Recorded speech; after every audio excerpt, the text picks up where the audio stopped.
This is a cooking show, and something that I frequently employ as a reason to culinarily educate yourself is the cash. Stop paying $13 at a brunch spot. No smoothie needs to be pre-portioned and shipped to our doors. Now look at how much walnut oil costs. Recipes are all posted online for free. Personal finance is a notoriously scary topic, and I'm no expert.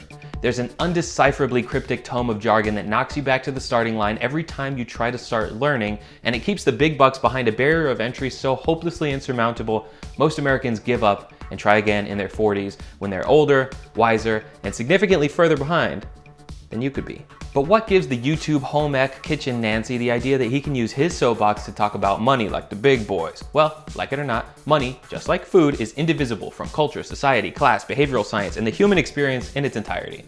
It's all incredibly loaded and not worth getting into right now when there's knowledge to share, so I'll spare you the headache. Here's the only step one that you need.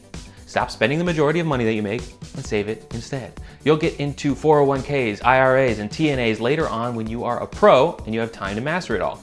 But most of us are young and dumb and shout it at day in and day out that buying things solves our problems, and boy oh boy do we have problems.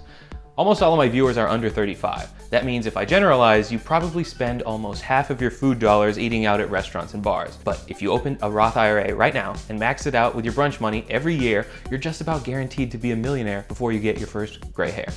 Laugh all you want at the guy who said that avocado toast is pricing you out of home ownership, but making memes about I'm supposed to have how much saved by 35 isn't gonna put your kid through college or pay for your funeral. So don't be surprised from the beyond when Junior spits on your grave at the end of his eulogy for you. Our boomer elders still seem to think that hard work is the key to success, and it turns out, yes, they are technically right. But what we seem to get wrong is thinking that hard work means staying up late, rise and grinding for this bread, and hashtag adulting yourself into a boss bitch, purposely misspelled because you still like to have fun with it. By and large, we're not breaking our backs in the salt mines anymore. The extent of our hard work is as easy as rejecting convenience. Rejecting the convenience of Alexa, order a Vitamix Pro 750 at whatever price you think is fair. Rejecting the convenience of I sure could use a subscription box full of hot sauce samples every month. And rejecting the convenience of I work hard to afford these $16 Eggs Benedict, and by God, I deserve it.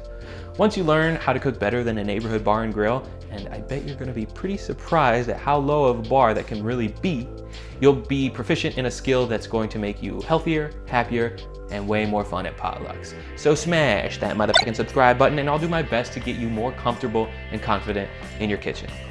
Now, stop watching YouTube and get back to work.